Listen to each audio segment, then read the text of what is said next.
My journey has been quite difficult at the start as I was a kid who was detected by dyslexia, dysgraphia, and ADHD very later on in his academics.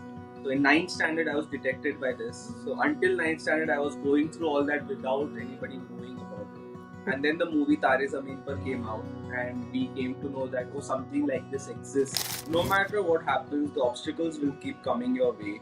And I remember before the English Channel, I came across this quote by Martin Luther King Jr., where he says that if you can't fly, run. If you can't run, walk. If you can't walk, crawl.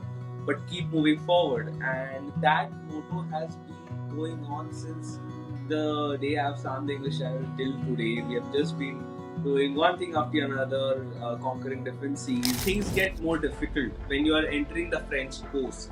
And around 10 hours I was swimming very strong and full, like the body had that much of capacity to swim, but after 10 hours the body just did not have that energy inside it. I started to feel cold. I started to feel the cold in the bone where the body started to shiver while I was swimming, and my eyes started to roll up, my back was turning blue, my lips were blue, which is a classic sign of hypothermia.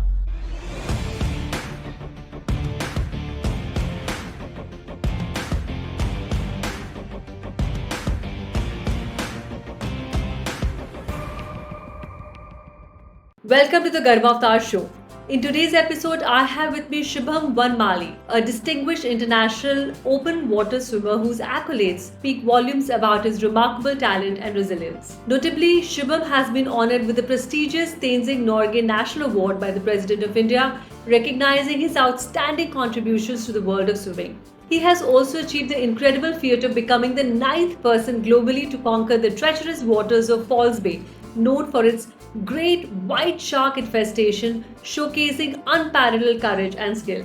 Since 2014, he has held the title of the fastest Asian to navigate the challenging waters of the Strait of Gibraltar, further solidifying his reputation as an elite athlete. Additionally, Shubham has successfully completed swims across iconic bodies of water such as the English Channel, Catalina Channel, and circumnavigated Manhattan Island, among many other notable accomplishments. His extraordinary achievements serve as an inspiration to swimmers worldwide, embodying the spirit of determination, resilience, and passion for the sport. Thanks for joining me, Shubham. Such a pleasure to have you on my show. Thank you, it's an honor. Okay, what's been your journey like and how did it all start? So the story is very interesting and very funny because first thing that what happened was I was detected by asthma as a young kid, and then the doctor suggested my mom and dad that he should start swimming so that it helps him with breathing. And every weekend we used to go to a swimming club where the only motivation back then I had to go there on the weekends was the delicious omelette pav they used to serve over there. And Wow. my mom used to lure me in for the swimming lessons on the weekends, and it used to be a big family picnic where after a nice swim we used to enjoy the omelette pav, and that's where the swimming journey began for me. So where is this? Which club is that, and which place are you talking about? Where you get a So my omelette pav? so my father used to work for BPCL, Bharat Petroleum, Right. and he's retired now. And they had this they had a sports club over there, and we used to go there on the weekends. We used to come straight from the work. We used to come from Navi Mumbai and swim over there and have a very nice weekend Oh. and have the delicious omelette pav. Okay. I can Yeah. see that. Yeah, amazing. And then how? Then what happened? And then slowly, I started to develop an interest in the pool, and swimming was happening for me, but it was very recreational. And then Nerul Gymkhana in 2004 came up with this idea, a very brilliant idea, way ahead of its time, called Mission 2010, where they were building athletes from the foundation, from the scratch, in order for them to compete in 2010 Commonwealth Games, which was happening in Delhi. Okay. And I was one of their product, and my dad was is now one of the trustees, and they all came up with this idea where they had sponsored all the athletes from different sports. So there was football, there was swimming, there was cycling, lawn tennis, everything, and it used to be a big gala where all the athletes used to come together and train. And that's where swimming began for me. The idea was way ahead of its time. And so I was one of the product. I did not go for the Commonwealth Games, but I got a different career altogether in open water swimming thanks to that program. But then, how do you think of not going for like, national championships, swimming championships? Have you been to these championships as well? Or, how did the open water thing start? The idea. So yes, I have swam the 1500 freestyle at nationals, and I was a strong distance swimmer. But we realized the fact that the longer the distance is, I am naturally gifted to swim better. And then we diverted our way into open water swimming. And my father, growing up, always read these books about Mihir Sen, Tarana Shenoy, and about people who swam the English Channel. And it was always very inspiring for him. And his son, being a swimmer, one day he comes to me, asked me, "Would you want to swim the English Channel?"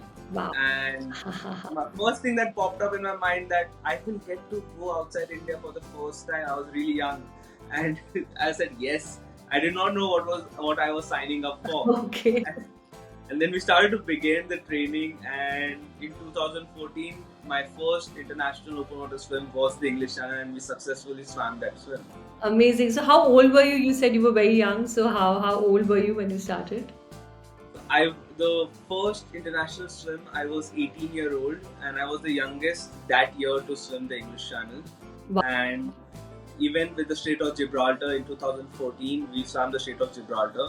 And even like that year in Gibraltar also, I was the youngest swimmer to swim that season. And then we never looked back after that. And we kept swimming all over the world one after another every year.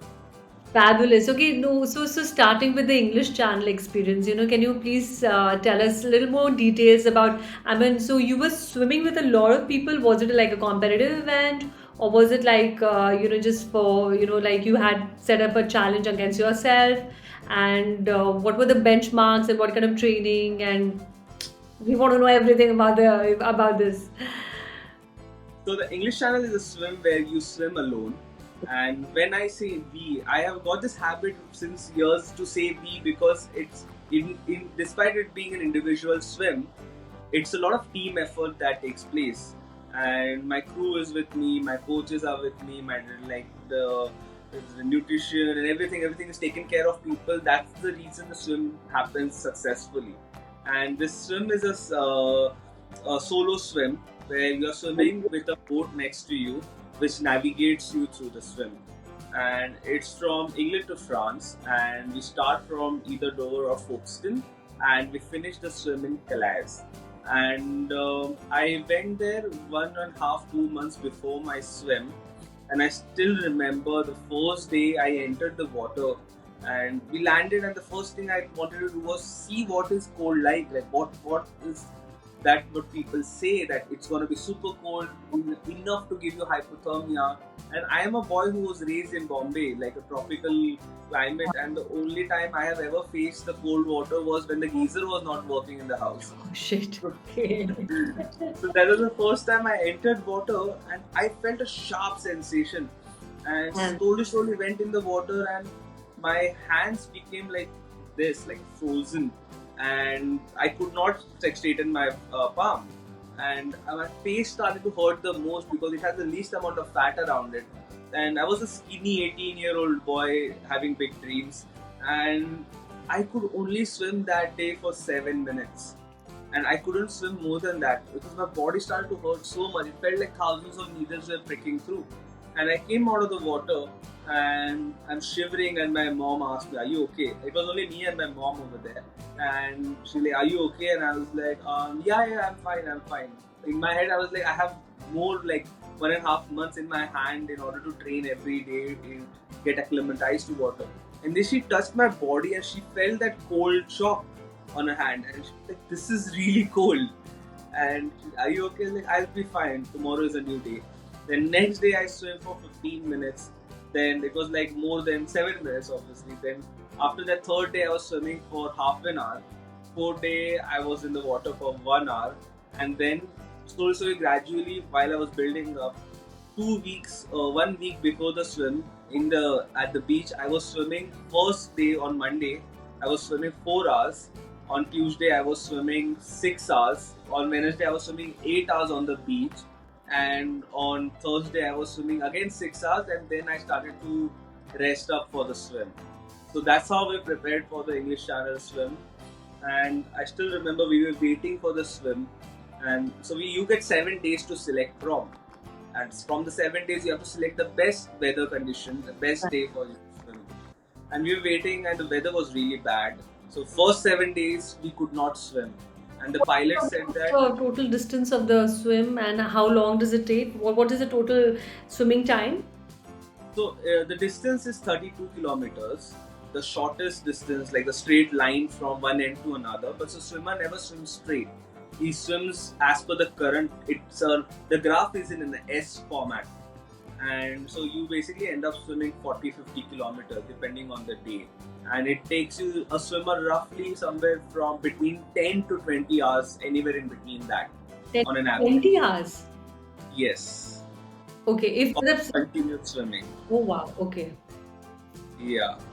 And we finally found the right day. We were waiting for like more than a week, and the weather was just not good. And English Channel is infamous for unpredictable weather conditions. Oh, No kind of technology has ever been able to help us with finding the right weather. It's just you and your luck that day. And I still remember the pilot looking at me before the swim at 3 a.m. pitch dark. It was like, 2 hours you have to swim in a very bad conditions. Post that, the weather condition is gonna be beautiful. So for 2 hours you have to go through this. I was like, okay, fine. And I jump into the water. I'm swimming hard. I know, like, I've swum for 8 hours in the beach, and I can. 2 hours is easy for me. And first feed I take, and every hour we eat something like a carbohydrated drink or a gel, and we have to do that within 20 seconds. We cannot take more than that. If we take more than that, the current will throw us away, and also we cannot touch the boat. So I have to take a quick feed, give the bottle back, and start swimming. So first hour I went strong, second hour I went strong, and suddenly I felt a pain on my right leg, and I couldn't move my right leg. So the hamstring tendon was ruptured while I was swimming, and that was the this. first time you were swimming crossing the English Channel. That is Yes. oh okay. And I did not say anything. I kept swimming. I was swimming with both arms and one leg. And 3 hours in the swim, I looked around and the weather got worse. It was not any better. And I asked what's happening, and my dad was on the boat. He was the only man standing. My mom was puking, my sister was puking. They couldn't stand still on the boat. The observer was puking, and he's like, just keep swimming, keep a controlled pace, and you just keep swimming. And I kept swimming. I made up my mind that this is going to be a weather condition till the end of the swim, and let's just go through this. For around 5 hours in the water, and the boat was just moving so much, and the water was so turbulent because one side the wind was coming hard, from other side the currents were coming hard, and it was creating a big chop. And while I was taking a feed, the boat just came onto me, and the propeller was going on and off, and the propeller hit my another leg, and it hit so hard, and I felt a sharp pain, and then just stopped feeling the leg after that. And I couldn't use that leg. So now at this point, both the legs were not working, and I was swimming with just my shoulders. And I was like, I had this head strong in that swim that no matter what happens, I'm not going to give up on this swim. I have to finish this swim. And I'm swimming strong another 7 hours in the water, 6 to 7 hours in the water, and I hit something very sharp on my tip, and I feel a shock go through my body. And I was like, what is this? This is the first time I'm feeling something like this. I take another 2-3 strokes, and I felt something on my left arm. It was a jellyfish, and there were endless number of jellyfishes around in that area, right in between the English Channel. Oh my god. So you got stung by a jellyfish in one of the arms. All like it was like full. The sea was full of jellyfishes, and we were right in between the sea and on the shipping lane of the English Channel, and we were swimming through the jellyfishes. My God, and then I mean, but are you so this competition?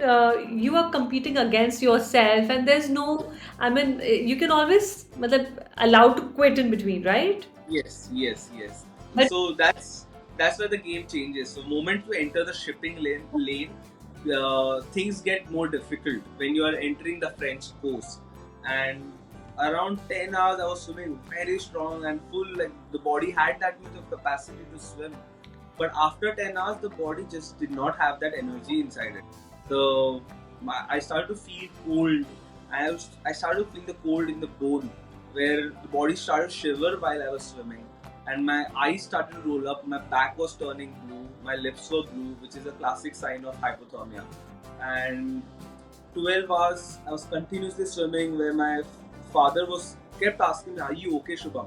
And I was just giving them thumbs up because I couldn't speak back. I was not able to speak properly because of the lips being frozen completely.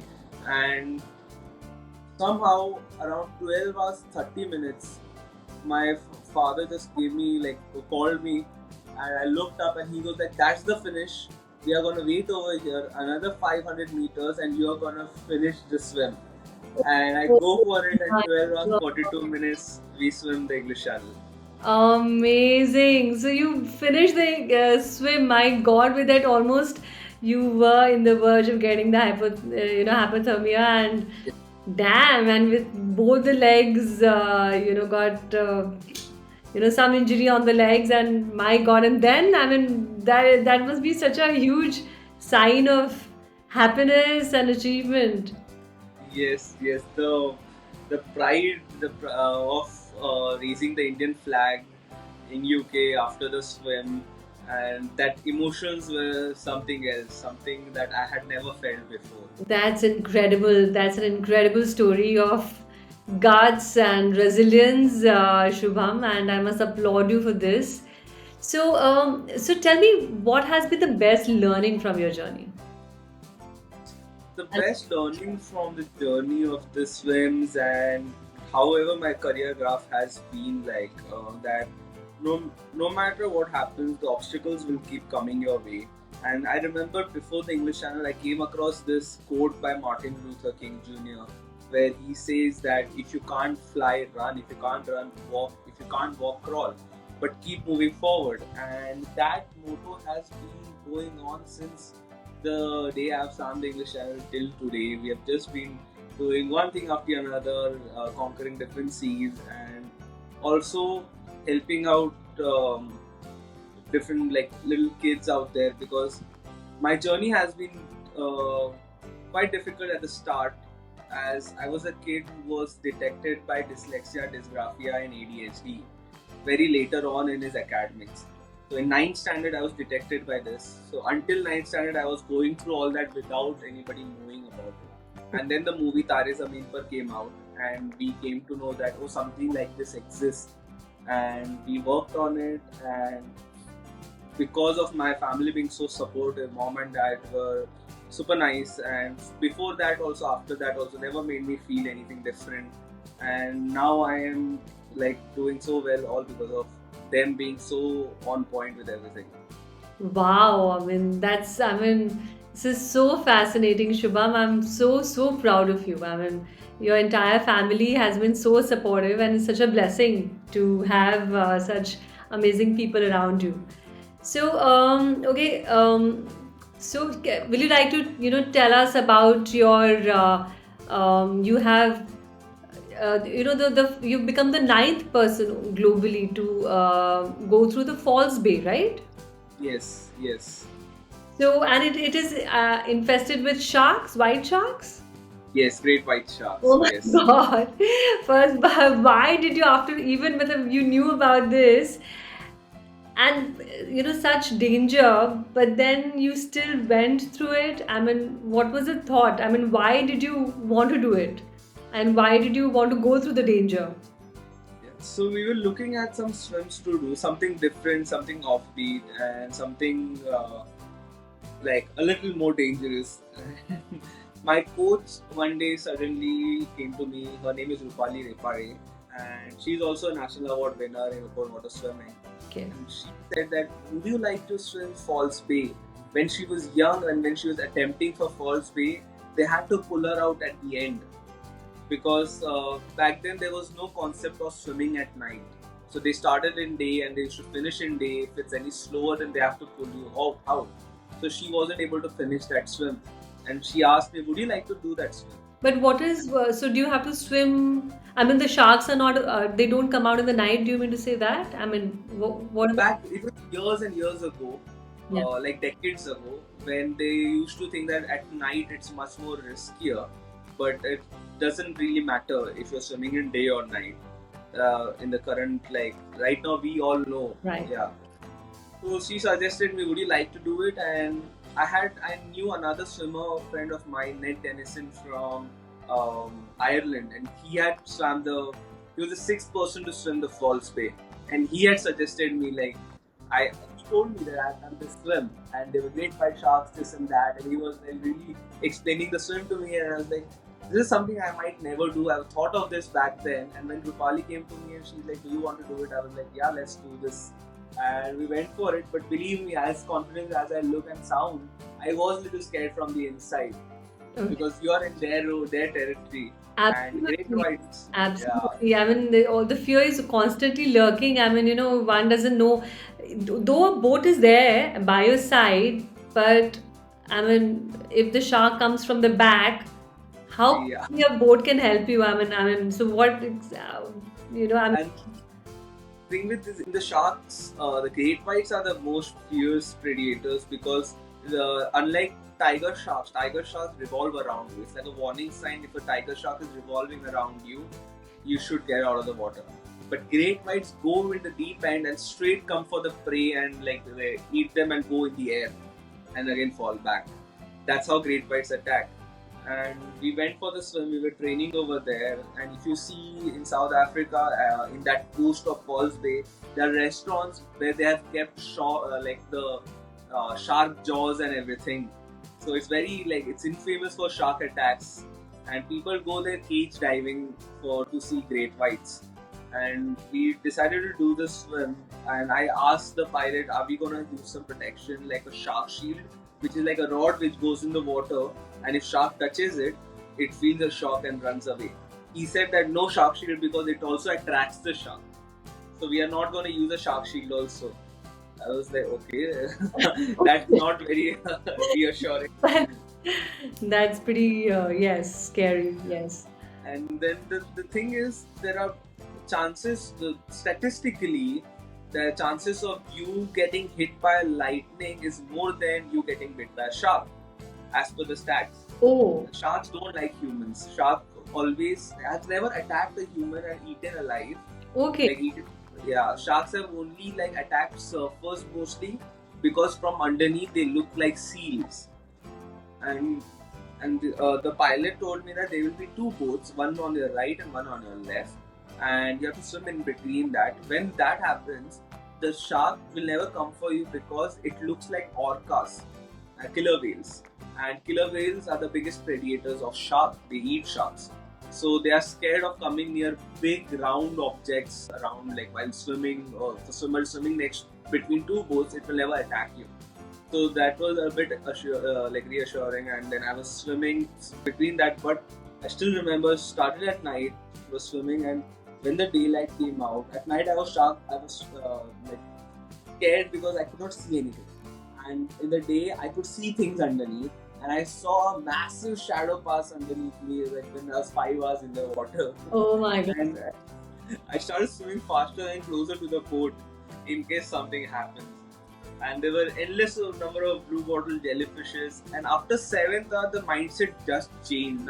After 7th hour, I was like, now I have to just finish the swim strong, and I have to get this record. And even if the shark comes, I'm gonna punch it and start swimming ahead. And in 10 hours, successfully, we swam the falls. Then I was the 9th person in the world to swim the falls bay. Wow, fabulous. This is so amazing. I'm so excited and so motivated. I wish I was a good swimmer. I mean, I swim pretty reasonably okay, but I mean, you require so much of skills, I'm sure. So, Shubham, has it ever happened that at some point you thought of quitting the sport or you had very negative thoughts? And how do you tackle the feeling? Yeah, this has happened to me in 2017. We were swimming in North Channel in Ireland. The swim is from Ireland to Scotland, and we had a very rough conditions that day to swim. And it was me swimming with a team of some Irish swimmers, and like they were taking care of me on the boat. And my family wasn't there for that swim; they couldn't come there. And I was all by myself for a couple of months in Ireland and decided to do the swim. While doing this swim, there was another swimmer swimming from a different boat a little further away from me, who was also a world record holder for the Molokai Channel in Hawaii. And we both were good friends, and we were just like friendly teasing each other, saying that, "Oh, meet you on the other side, this and that." And we started to swim strong, and I was the underdog. So I was chasing him, and he was looking at me how much further he can go away from me. And he was a few kilometers away from me, parallel. And suddenly, after 7 hours, I see the boat is not there anymore. His boat is not there anymore. After on 8 hour feed, I asked my crew member Ruth that I cannot see Attila, and she was like, "Oh, he had to be flown to Scotland because of like for emergency. He was hypothermic. He couldn't. He was not breathing properly, and he just lost consciousness." Oh. And that day, the day was so bad that the weather was very choppy. We were swimming against the current, and there was no sunlight. Like the sun was not out there. Like it was out, but it was all cloudy. So the back could not feel the sun and absorb the heat. So it was very cold swim. And 13 hours I was swimming strong. And one of the observers on the boat got in the water because he could see the symptoms of hypothermia in me. And he got in the water. He was swimming with me while I was swimming, and I was swimming really slow. My body was just moving, but I was not really moving forward. And then I suddenly stopped to look how much further I have to go, and I saw a lighthouse and everything blacked out for me. And what had happened was he was asking me my name when I looked ahead, and I couldn't I could hear him ask my name, but I could not tell him like what my name is. I know my name. Like what? Why am I not able to tell him my name? And suddenly my body sunk in the water. And the moment my body sunk, he held me by the hand and got me back to the boat. They pulled me out, and I was shivering rigorously. But the pilot said that let's not call for a chopper because body shivering. That means it's regaining the heat. And after 40 minutes, I got back in my senses, and I realized, oh, I'm in the boat. The swim is over. And that was one thing that affected me a lot. After that, I could not swim for almost a year, and I almost decided not to go on ahead with it. And my family was also like, they were scared. I waited another month over there to try to swim it again, but the weather was not good enough for me to swim. The pilot said we cannot swim because the swells are too big for you to swim right now. So we had to call it off, and my family was scared, but they were really supportive. But because of the constant counseling sessions, so ever since I was detected by dyslexia, I had the same therapist since then till date. And oh my god, that's amazing.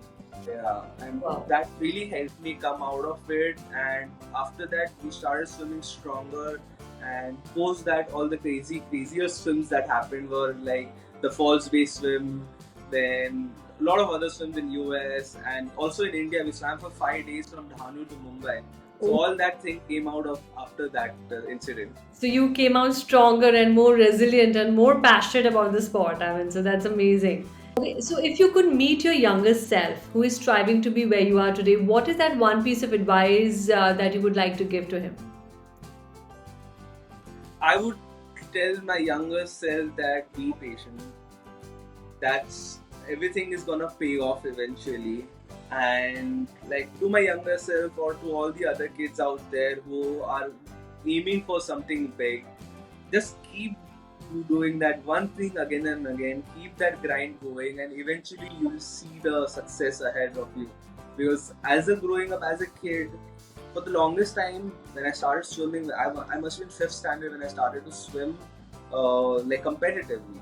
But for first 4 to 5 years, I had no medals at all. My first medal was after getting detected by dyslexia, after working on therapy, and in 9th, 10th standard was the time when I got my first ever medal at a district swimming championship, which is like compared to now, it's very late according to a lot of parents to get the person's first medal, get the kid's first medal. And what happens nowadays is kids change their sport one after another, because if they don't find success here, they will try another, and they don't get to stay in one sport for the longest time. So I would say keep grinding, and patience is the key for success at the end of the day. Fabulous, Shubham. Such an inspiring message. Thank you so much for this. Okay, let's come to the short answer questions. These are like Yeah. one or two line answers. How do you keep Alright. yourself motivated?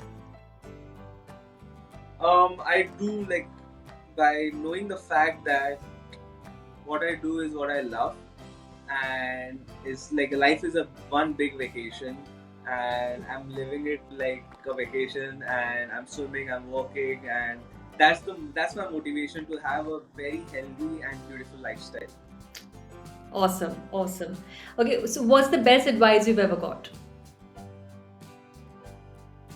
The best advice I ever got was by my father. He's like, if you're swimming, just think about swimming. Don't think about work, studies, or anything. You don't have to worry about any of those things. If you're studying, then don't think about swimming. If you're playing with your friends, you're chilling, just play and chill with your friends. Don't think about anything else. And that's just now embedded in my head, and that's what I do now. Fabulous. Like, be at the moment, stay present in the moment, and give your 100% to the moment. Absolutely. So, who's your favorite athlete, and what's the biggest learning you take away from his or her career? I have two favorite athletes.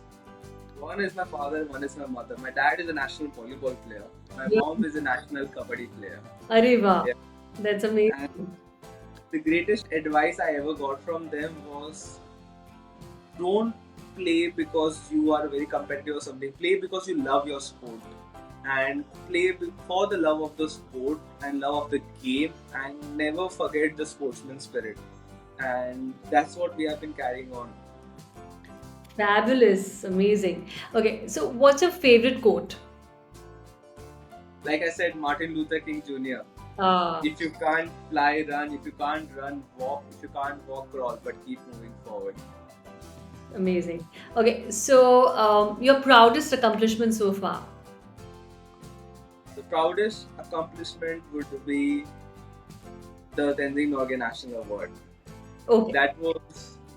That was one thing which made like my entire family, the extended family, friends so proud. And after that day, so many people came who were there with me from the day one till today, and everybody had tears in their eyes. That's my proudest accomplishment. Yeah.